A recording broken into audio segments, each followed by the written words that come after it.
तो hello future doctors. तो हमारा जो सिलसिला चल रहा है द लिविंग वर्ल्ड का, उसे हम अब आगे बढ़ाने वाले हैं। जो हमारा पहला लेक्चर था उसमें हमने बात की थी व्हाट इज लिविंग। लिविंग को हम कैसे डिफाइन करते हैं। वहां पर मैंने आपको 5 क्राइटेरिया बताए थे। पहला बताया था आपको मैंने ग्रोथ, फिर बताया था मैंने आपको रिप्रोडक्शन, उसके बाद मैंने आपको बताया था मेटाबॉलिज्म, मेटाबॉलिज्म के बाद मैंने आपको बताया था सेलुलर ऑर्गेनाइजेशन, उसके बाद मैंने बताया था आपको कॉन्शियसनेस। तो ये 5 क्राइटेरिया अगर किसी भी ऑर्गेनिज्म में होंगे तो इसे हम लिविंग कहेंगे, तो इसे हम लिविंग कहेंगे। तो वो था हमारा पहला लेक्चर। तो आज है हमारा दूसरा लेक्चर जिसे हम कहते हैं बायोडाइवर्सिटी। जो हमारा बायोडाइवर्सिटी है ये प्रेजेंट है हमारा ओल्ड एनसीईआरटी में as well as new NCERT में। और जो पूरा जो मैंने लिविंग पिछला लेक्चर था वो खाली प्रेजेंट है ओल्ड एनसीईआरटी में। न्यू एनसीईआरटी में वो डिलीट था, बट नीट के सिलेबस में वो था। तो आज हमारा जो सिलसिला है वो आज हम पढ़ेंगे biodiversity, scientific naming, ICUN, ICZN, हाँ, और कैरोलस लिनस के बारे में बायनोमियल नोमेनक्लेचर आज हम पढ़ेंगे। चलिए मेरे साथ साथ आप हेडिंग लगाइए। क्या लगाएंगे? बायोडाइवर्सिटी। Biodiversity, biodiversity.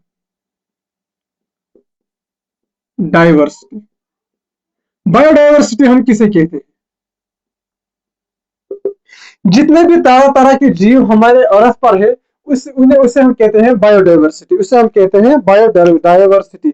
मतलब all the different kinds of organisms present on अर्थ, उसे कहते हैं हम बायोडाइवर्सिटी। यानी कि जितने भी तरह तरह के जीव इस जमीन पर मौजूद है, इस पृथ्वी पर मौजूद है, उसे हम कहते हैं बायोडाइवर्सिटी। ठीक लिखिए, all the all the all the different kinds of all the different kinds of organisms, जितने भी तरह तरह के जीव इस दुनिया में प्रेजेंट है, organisms, all the different kinds of organisms present on earth, present on अर्थ, उसे हम क्या कहेंगे? उसे हम कहते हैं बायोडाइवर्सिटी। क्या कहते हैं? बायोडाइवर्सिटी, बायोडाइवर्सिटी, उसे हम कहते हैं बायोडाइवर्सिटी। तो जितने भी तरह तरह के जीव इस अर्थ पर प्रेजेंट है उसे हम कहते हैं बायोडाइवर्सिटी। इसे हम कहते हैं बायोडाइवर्सिटी कहते हैं, बायोडाइवर्सिटी कहते हैं। अब एनसीईआरटी में डेफिनेशन क्या है? एनसीईआरटी में डेफिनेशन है नंबर डिफरेंट तरह तरह के ऑर्गेनिजम्स। बायोडाइवर्सिटी किसे हम कहते हैं? एनसीईआरटी में the number of organisms present on earth, the number of organisms and types of organisms present on अर्थ। जितने भी नंबर, जितने भी हमारा टोटल काउंटिंग ऑर्गेनिजम्स प्रेजेंट है अर्थ में और उनके टाइप्स, उसे हम कहते हैं बायोडाइवर्सिटी। ये एनसीईआरटी की डेफिनेशन है। लिखिए एनसीईआरटी की definition.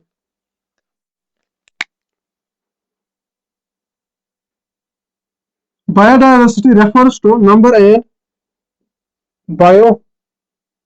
biodiversity. Biodiversity refers to number and types of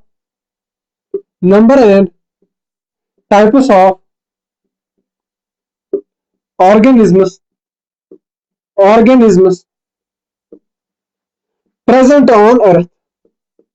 जितने भी तरह तरह के जीव, अलग अलग किस्म के जीव इस दुनिया में प्रेजेंट है और उनका नंबर भी कितना है, उसे हम कहते हैं बायोडाइवर्सिटी। बट ये एनसीईआरटी की डेफिनेशन, प्रेजेंट ऑन अर्थ। ये डेफिनेशन है एनसीईआरटी की। किसकी है? हमारी एनसीईआरटी की। एनसीईआरटी लिखिए, लिखिए, नोट कीजिए नोट। टोटल स्पीशीज हमारे इस अर्थ पर कितने हैं? अगर आप एनसीईआरटी देखोगे तो इसमें लिखा हुआ है 1.7 to 1.8 million species are present on earth. यानी कि 17 लाख से 18 लाख तक स्पीशीज। 1 मिलियन होता है 10 लाख, 1.7 कितना हो गया? 17 लाख। तो 17 लाख से 18 लाख तक ऑर्गेनिज्म स्पीशीज प्रेजेंट है हमारे अर्थ पर। स्पीशीज तरह तरह के स्पीशीज प्रेजेंट है हमारे अर्थ पर। लिखिए 1.7 to 1.7 to 1.8 million species 1.7 to 1.8 million species are present on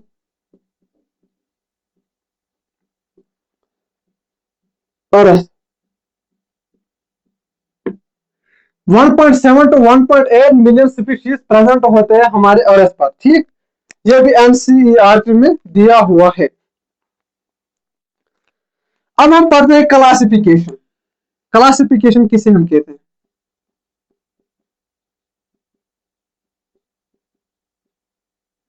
classification किसे हम कहते हैं?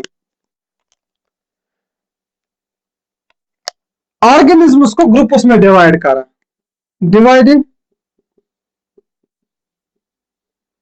organisms into groups on the basis of similarities. On the basis of similarities.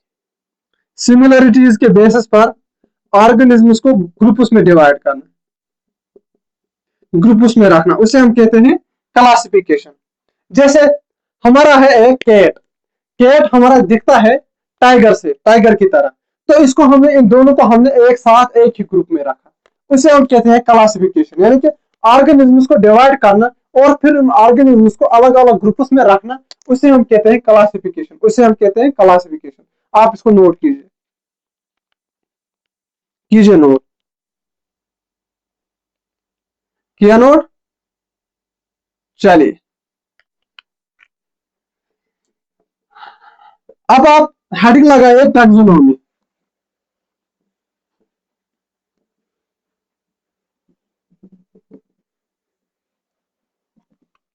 Taxonomy कहते हैं किसे? वो ब्रांच है साइंस का जो डील करता है किसके साथ? क्लासिफिकेशन के साथ, जो डील करता है प्रोसेस ऑफ क्लासिफिकेशन। हम क्लासिफिकेशन कैसे करेंगे, उसका प्रोसेस क्या होगा, उसी को कहते हैं हम टैक्सोनॉमी। लिखिए taxonomy, taxonomy.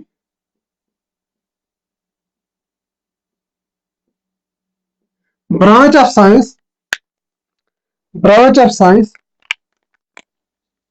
Branch of science which deals with, जो डील करता है process of classification, process of classification.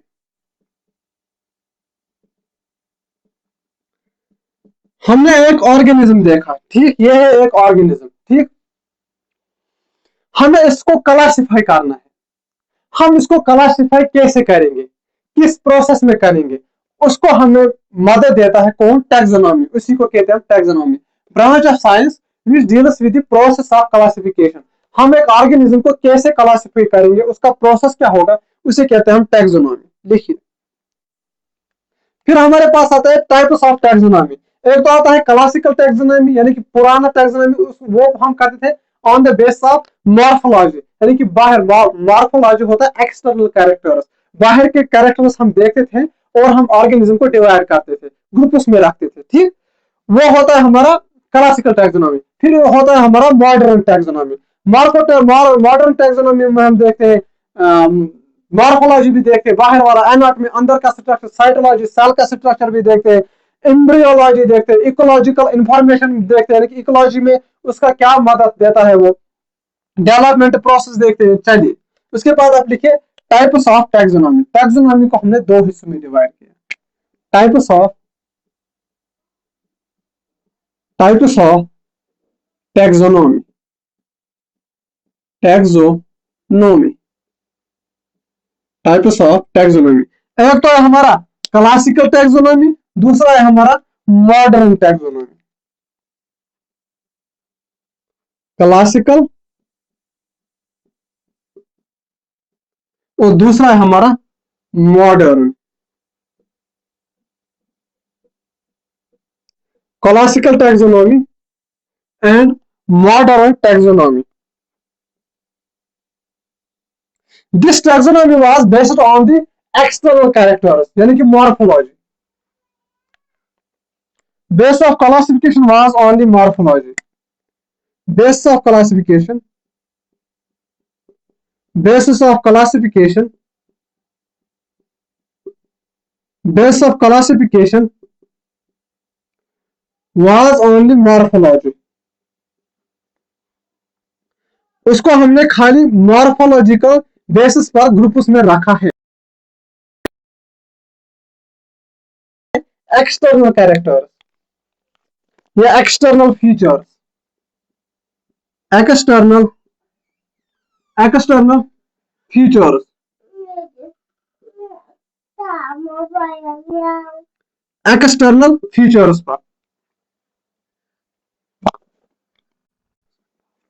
External features पर, एक्सटर्नल फीचर्स पर हमने इनको डिवाइड किया। Base of classification was only morphology, खाली मॉर्फोलॉजी यानी कि एक्सटर्नल बेसिस पर हमने इनको क्लासिफाई किया था। अब है हमारा मॉडर्न टैक्सोनॉमी। इसका बेसिस क्या है? इसका बेस है किसके बेस पर? Morphology, anatomy, cytology. इसका बेसिस था हमारा, एक तो था हमारा मॉर्फोलॉजी, मॉर्फोलॉजी, मॉर्फोलॉजी यानी कि बाहर का स्ट्रक्चर, एनाटॉमी, एनाटॉमी अंदर का structure, cytology, cytology means cell का स्ट्रक्चर, और हमने देखा एम्ब्रियोलॉजी,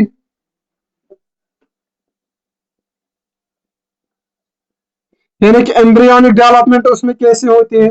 उसके बाद हमने देखा इकोलॉजिकल इंफॉर्मेशन, इकोलॉजिकल यानी कि सोसाइटी में वो कैसे मदद देता है, इकोलॉजिकल इंफॉर्मेशन।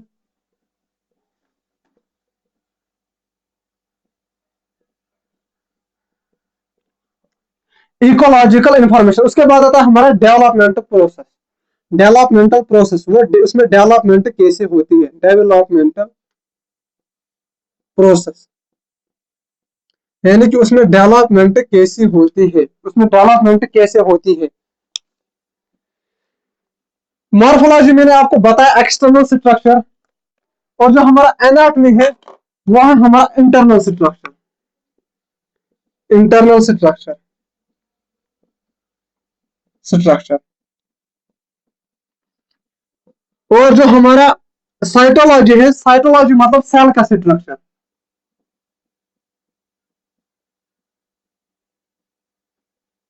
एम्ब्रियोलॉजी का मतलब होता है embryo development, embryo development, embryo development. ठीक, तो हमने टैक्सोनॉमी किसे कहते हैं? हम टैक्सोनॉमी हम कहते हैं ब्रांच ऑफ साइंस जो डील करता है, ब्रांच ऑफ साइंस जो डील करता है क्लासिफिकेशन के साथ, branch of science which deals with the process of classification. हम ऑर्गेनिज्म को कैसे क्लासिफाई करते हैं उसे कहते हैं टैक्सोनॉमी। फिर हमने टैक्सोनॉमी को दो हिस्सों में डिवाइड किया, एक तो हमारा क्लासिकल टैक्सोनॉमी, दूसरा है हमारा मॉडर्न टैक्सोनॉमी। क्लासिकल टैक्सोनॉमी में हम लिखते हैं एक्सटर्नल फीचर्स, ओनली हम ऑर्गेनिज्म के एक्सटर्नल या मॉर्फोलॉजिकल फीचर्स देखते हैं। मॉडर्न टैक्सोनॉमी में हम मॉर्फोलॉजी भी देखते हैं, एनाटॉमी भी देखते हैं, साइटोलॉजी भी देखते हैं, एम्ब्रियोलॉजी भी देखते हैं, इकोलॉजिकल इंफॉर्मेशन भी देखते हैं, डेवलपमेंटल प्रोसेस भी देखते हैं। तो चलिए अब हम बढ़ते हैं आगे। आगे बढ़ने से पहले आप इसको नोट कीजिए, कीजिए नोट, कीजिए नोट, कीजिए कीजिए नोट कीजिए।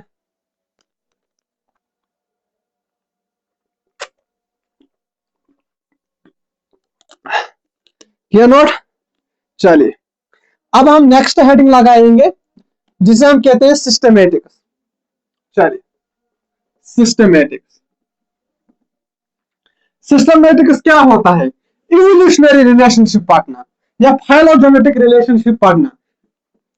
हम क्या पढ़ते हैं? टैक्सोनॉमी के साथ साथ इवोल्यूशनरी रिलेशनशिप भी पढ़ते हैं, उसे हम कहते हैं सिस्टमेटिक्स, जहां पर taxonomy as well as evolutionary relationship या फाइलोजेनेटिक रिलेशनशिप भी पढ़ते हैं। ठीक, चलिए लिखिए सिस्टमेटिक्स। सिस्टमेटिक्स सिस्टमेटिक जो है हमारा, वह है हमारा लैटिन वर्ड, वह है हमारा लैटिन वर्ड, यह है हमारा लैटिन वर्ड। ठीक, इसका मतलब क्या होता है? अरेंजमेंट ऑफ ऑर्गेनिजम्स, ऑर्गेनिजम्स को सिस्टमेटिकली अरेंज करना, उसे हम कहते हैं systematic. Meaning systematic arrangement arrangement of organisms, organisms को सिस्टमेटिकली अरेंज करना। जो वर्ड है सिस्टमेटिक्स, यह यूज हुआ था एक बुक में, पहली बार एक बुक में, जिस बुक का नाम है सिस्टमेटिक नेचुरी। सिस्टमेटिक नेचुरी वो बुक लिखी थी कैरोलस लीनियस ने, वो बुक लिखी थी कैरोलस लीनियस ने। लिखिए, word was word was first used in book, जिस बुक का नाम है हमारा Systema Naturae, Systema नेचुरे।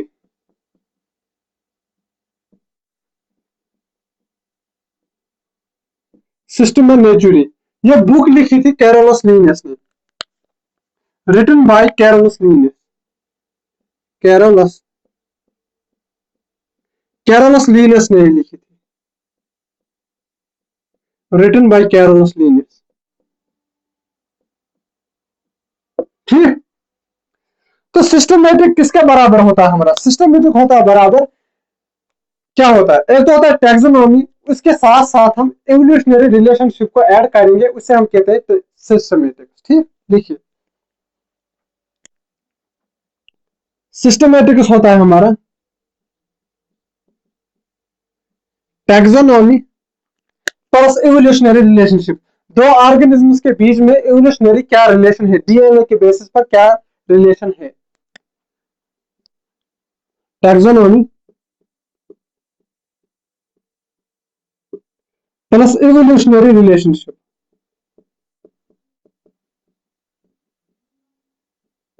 Relationship evolutionary relationship, या इसे हम कहते हैं फाइलोजेनी, इसे हम कहते हैं फाइलोजेनी। इसे आप डब्बे में बंद कीजिए क्योंकि यह इंपॉर्टेंट है।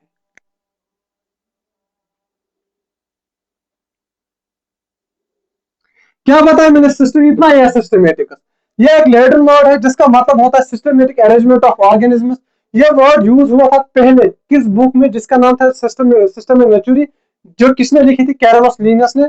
सिस्टमेटिक किसके बराबर होता है? टैक्सोनॉमी प्लस फाइलोजेनी, या जिसे हम कहते हैं इवोल्यूशनरी रिलेशनशिप अमंग ऑर्गेनिजम्स, यह होता है बराबर सिस्टमेटिक। लिखिए, कीजिए नोट, कीजिए नोट, किया नोट? चलिए, अब हम लिखेंगे properties of systematics, properties of systematics. भाई एनसीईआरटी से ज्यादा मैं पढ़ाता हूं, आप मेरे नोट चेक कीजिए कीजिए बार बार, एनसीईआरटी से ज्यादा मैं पढ़ाता हूं। ठीक, चलिए अब आप लिखिए एक भैया, लिखिए purpose of systematics, purpose of purpose of systematics. Systematics का मकसद क्या था? हम सिस्टमेटिक्स क्यों पढ़ते हैं? लगाइए heading, purpose of systematics.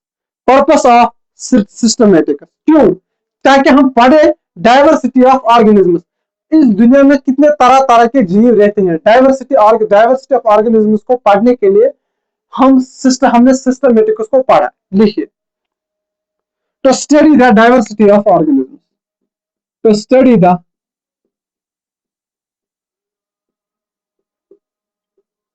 Diversity of organism.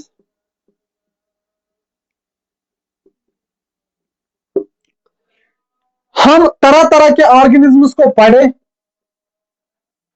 इसलिए हमने सिस्टमेटिक्स की खोज की। इसलिए हमने सिस्टमेटिक्स की खोज की। चलिए इसको नोट कीजिए। डाइवर्सिटी को पढ़ने के लिए हमारे पास आया सिस्टमेटिक्स। लिखिए, अब हम पढ़ते हैं steps of taxonomy.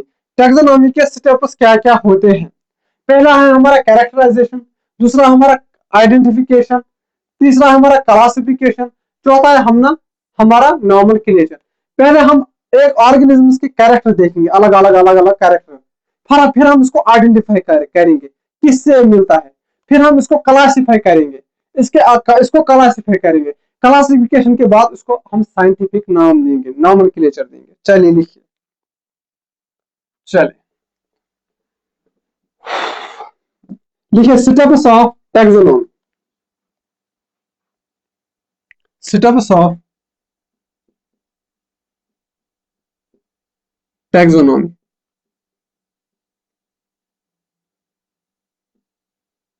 Steps of taxonomy. इसमें पहला हमारा आता है कैरेक्टराइजेशन। पहला हमारा आता है कैरेक्टराइजेशन।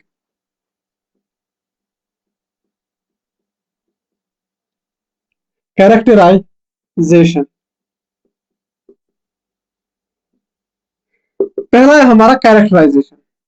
हम ऑर्गेनिज्म्स के अलग अलग कैरेक्टर्स देखेंगे और उसको नोट डाउन करेंगे। Making an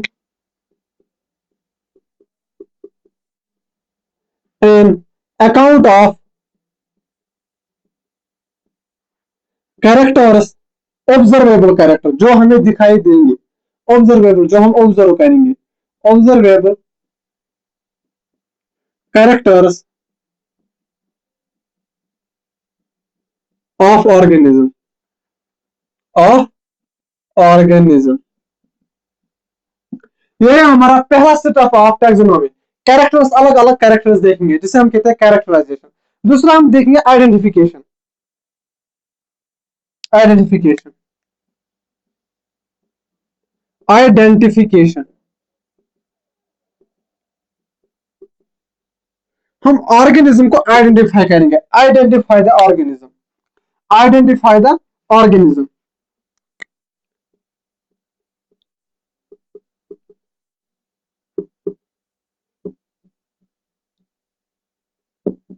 with existing group, यानी कि एग्जिस्टिंग ग्रुप।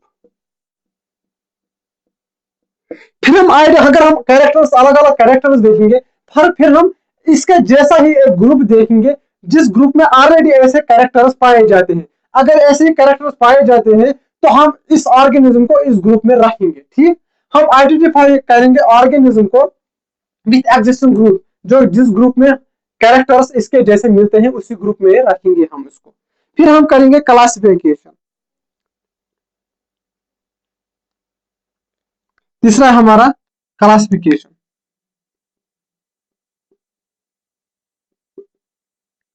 पहला हमारा अकाउंट ऑफ ऑब्जर्वेबल कैरेक्टर्स। फिर हम देखेंगे किस ग्रुप से ये कैरेक्टर्स मिलते हैं, यानी कि ये ऑर्गेनिज्म किस ग्रुप से मिलते हैं। फिर हम इसको क्लासिफाई करेंगे। क्लासिफिकेशन का मतलब क्या है? हम इसको इस ग्रुप में फिर रखेंगे। पहले हम ऑर्गेनिज्म के अलग अलग कैरेक्टर्स ऑब्जर्व करेंगे, फिर हम देखेंगे ये कैरेक्टर्स किस ऑलरेडी ग्रुप से मिलते हैं, फिर हम इसको उस ग्रुप में रखेंगे। असाइनिंग द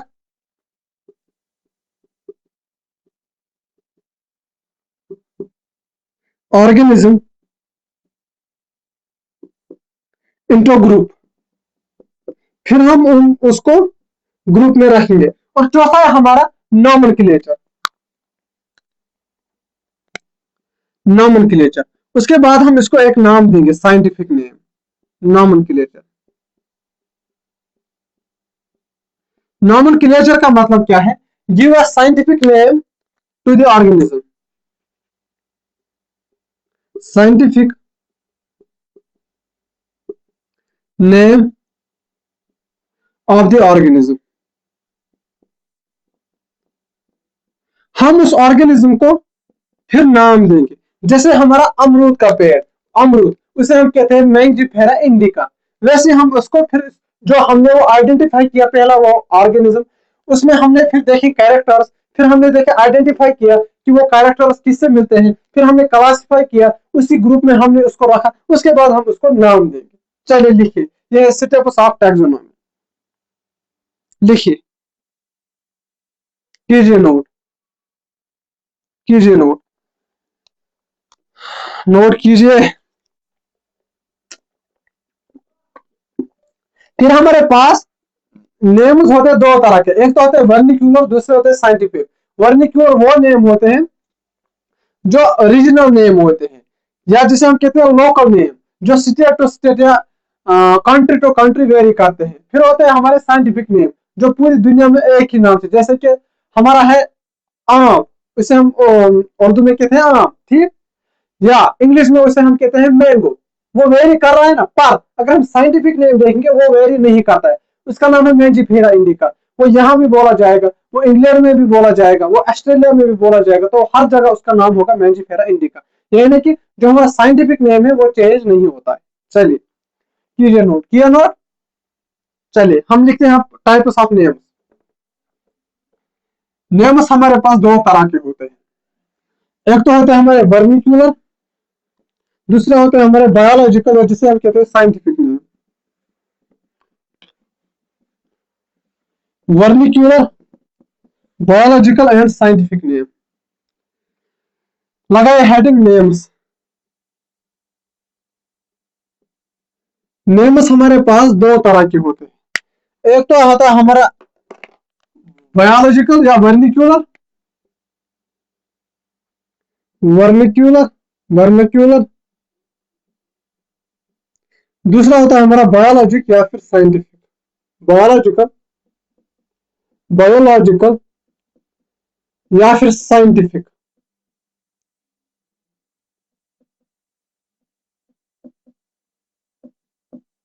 एक तो होता है हमारे वर्निकुलर नेम और दूसरा होता है हमारे बायोलॉजिकल नेम। बायोलॉजिकल नेम, इन्हें हम कहते हैं रीजनल नेम या लोकल नेम। रीजनल नेम, या इसे हम कहते हैं लोकल नेम। रीजनल नेम, या जिसे हम कहते हैं लोकल नेम। दूसरा होता है हमारा बायोलॉजिकल नेम, यह होता है हमारे यूनिवर्सल नेम। ये पूरे यूनिवर्स में एक ही होता है, यूनिवर्सल नेम। ये जो हमारा वर्निकुलर नेम है ये चेंज होता है। जो हमारा बायोलॉजिकल नेम है ये दिया था हमारा कार्लोस लिनियस ने, उसने दिया था बाइनोमियल नोमेनक्लेचर, यानी कि हर एक ऑर्गेनिज्म को उसने दो हिस्सों में डिवाइड किया, दो नाम दिए, बाई यानी कि दो नोमेनक्लेचर, मतलब नेम। जैसे हमारे पास है मैंगीफेरा इंडिका, मैंगीफेरा एक है, एक वर्ड है, इंडिका दूसरा वर्ड है, इसे कहते हैं बाइनोमियल नोमेनक्लेचर, यानी कि दो वर्ड। लिखिए आप,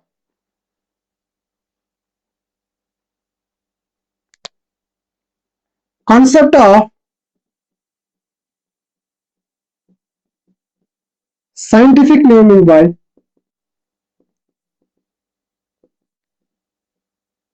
scientific naming by जिसे हम कहते हैं कैरोलस लीनियस, जिसे हम कहते हैं कैरोलस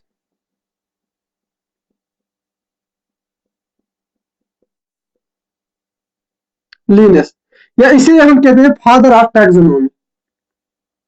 वेरी वेरी इंपॉर्टेंट, इसे हम कहते हैं father of father of taxonomy, father of taxonomy. और इसी में दिया था हमारा बायनोमियल, बायनोमियल नोमेनक्लेचर।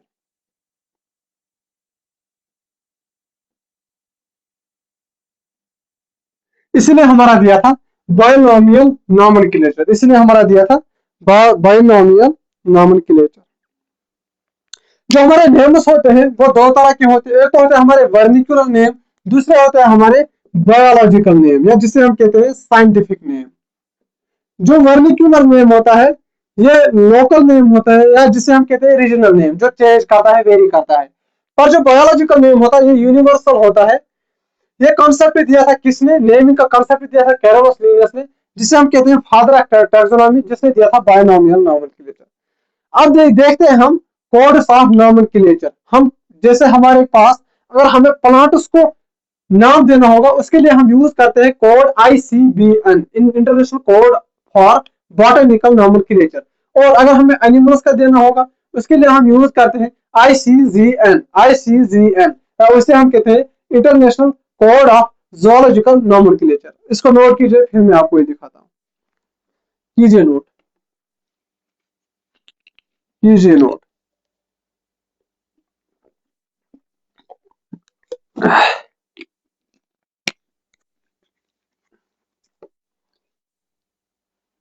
चलिए अब लिखिए आप कोड्स ऑफ नोमेनक्लेचर। नोमेनक्लेचर को हम कौन कौन से कोड यूज करते हैं, या कौन कौन से एब्रिविएटेड फॉर्म्स होते हैं नोमेनक्लेचर के अलग अलग स्पीशीज के लिए। लिखिए codes of nomenclature, codes of, codes of nomenclature.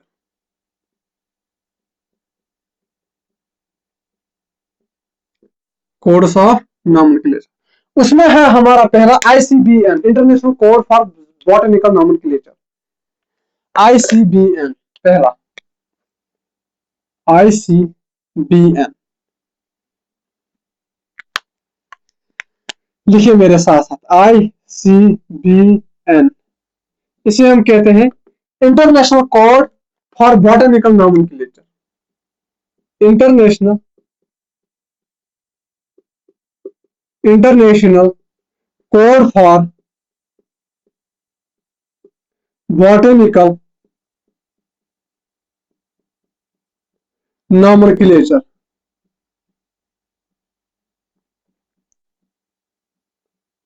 International code for botanical nomenclature, ये हम यूज करते हैं प्लांट्स के लिए। फिर हमारा दूसरा आता है हमारा ICZN, ICZN। ये हम यूज करते हैं एनिमल्स के लिए, और इसका फुल फॉर्म होता है international code of zoological nomenclature, international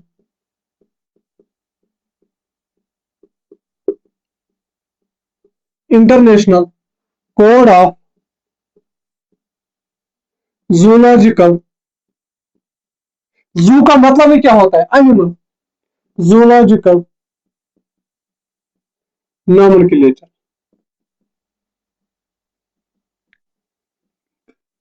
और ये हम यूज करते हैं एनिमल्स के लिए,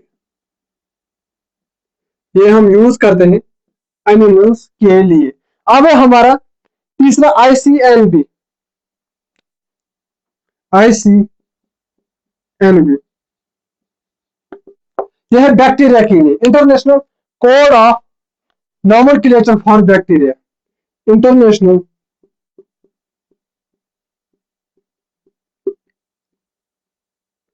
कोड ऑफ नोमेनक्लेचर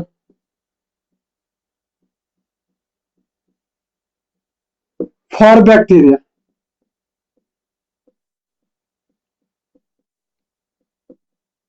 ये हम यूज करते हैं बैक्टीरिया के लिए। तो तीन है हमारे पास ICBN।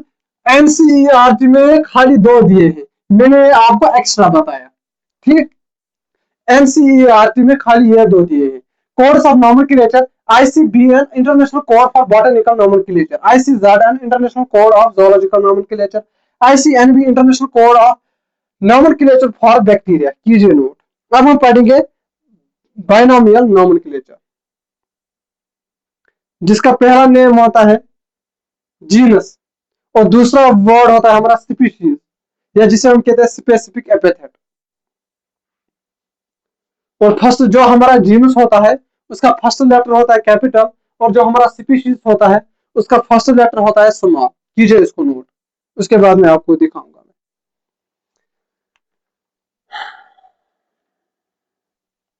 चलिए कारोब्रा, चलिए अब आप हेडिंग लगाइए बाइनोमियल नोमेनक्लेचर, जो हमारा दिया था कैरोलस लीनियस। कैरोलस लीनियस साहब ने हमारा दिया था बाइनोमियल नोमेनक्लेचर। लगाइए heading binomial nomenclature, binomial nomenclature, binomial nomenclature. जैसे हमारा है मैंगो,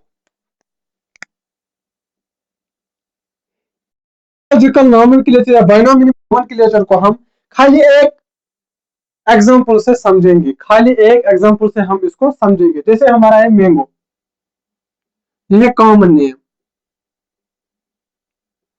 जो कि इंग्लिश में यूज किया जाता है। अब हम इसको साइंटिफिक नेम देखें, इसका हम साइंटिफिक नेम देखते हैं।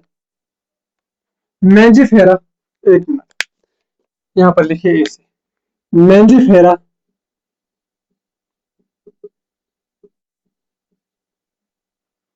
इंडिका। अगर हम साइंटिफिक नेम हेरिडिटरी लिखेंगे तो हम इसको सेपरेटली अंडरलाइन करेंगे, वरना हम इसको अगर हम प्रिटेंड में लिखेंगे, प्रिटेंड में हम लिखेंगे इन द फॉर्म ऑफ इटिलिकस। इटिलिकस इटिलिकस में क्यों लिखेंगे? लैटिन ऑरिजिन को आइडेंटिफाई करने के लिए।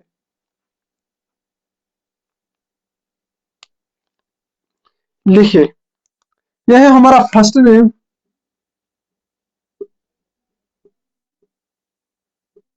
यह है हमारा सेकंड नेम। दो नाम है ना एक ऑर्गेनिज्म के, लिखते हैं हम जब, इसलिए कहते हैं बाइनोमियल नोमेनक्लेचर। इसको कहते हैं हम, पहले वाले को कहते हैं हम जीनस या फिर जेनेरिक नेम, जेनेरिक नेम। दूसरे वाले को कहते हैं हम स्पीशीज या फिर स्पेसिफिक एपिथेट।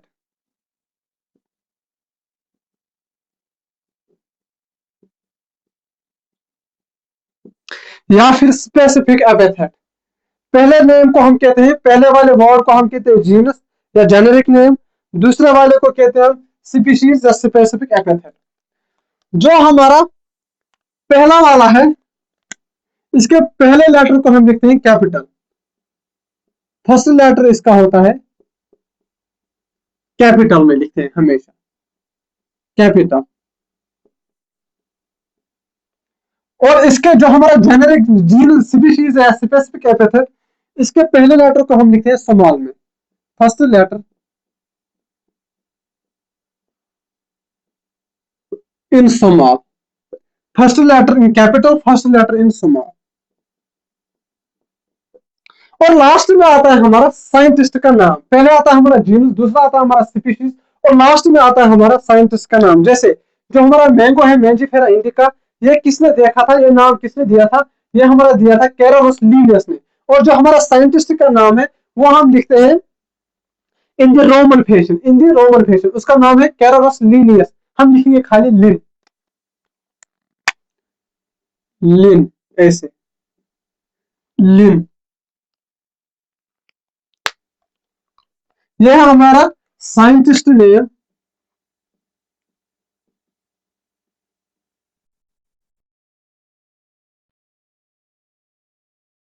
का नाम, ऑथर नेम। यह हमारा साइंटिस्ट का नेम और जो हमारा जो ऑथर का नाम है वो लिखते हैं हम एंड में, ठीक। ये है हमारा साइंटिस्ट का नाम और ये लिखते हैं हम in the form of abbreviated form. Scientist name या ऑथर का नाम हम कहते हैं। ना ये लैटिनाइज होता है ऑथर का नाम, नॉट लैटिनाइज्ड, नॉट लैटिनाइज्ड,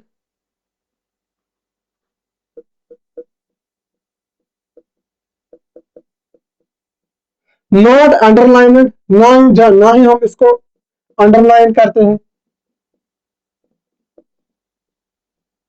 ना ही लैटिनाइज्ड होता है, ना ही हम इसको अंडरलाइन करते हैं।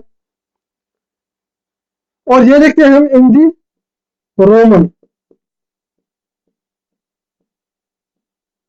रोमन लैंग्वेज में हमें लिखते हैं, रोमन फैशन, रोमन फैशन में हमें लिखते हैं, रोमन फैशन में हमें इसको लिखते हैं। लिखिए, कीजिए नोट। अब मैं साइंटिफिक नेम के आपको 2-3 पॉइंट्स बताता हूं, इसी के साथ हमारा आज का कार्यक्रम खत्म हो जाता है। कीजिए नोट। चलिए,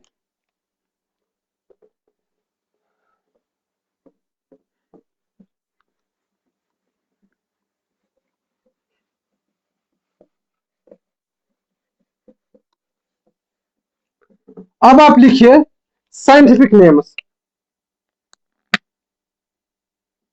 साइंटिफिक नेम्स। जो हमारे साइंटिफिक नेम होते हैं ये होते हैं लैटिन लैंग्वेज में, आर इन लैटिन लैंग्वेज, पहला point, are in Latin language, ये हमारे लैटिन लैंग्वेज में होते हैं। जो हमारे साइंटिफिक नेम है ये हमारे लैटिन लैंग्वेज में होते हैं। और रिटन किस में करते हैं, आर रिटन इन, ऐसे कर्सिव में लिखते हैं, ऐसे ऐसे ऐसे ऐसे ऐसे, are written in italics, इटैलिकस,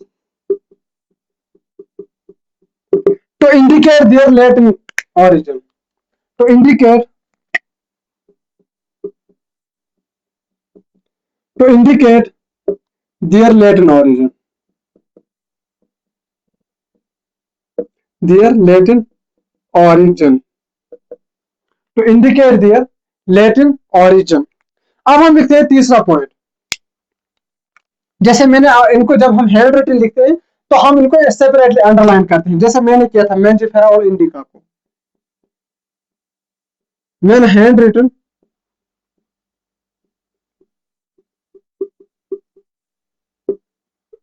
underline separately, हम इनको अंडरलाइन करते हैं सेपरेटली। साइंटिफिक नेम्स कैसे होते हैं, लैटिन लैंग्वेज में लिखते हैं हम इन द फॉर्म ऑफ इटैलिकस, क्यों, क्या कि हम लैटिन ओरिजिन को इंडिकेट कर सके। और जब हम हैंड रिटन लिखते हैं तो सेपरेटली हम इनको अंडरलाइन करते हैं, सेपरेटली हम इनको अंडरलाइन करते हैं। तो इसी के साथ आज का हमारा लेक्चर खत्म होता है। तब तक पढ़ाई करते रहिए। Tata bye bye, love you all.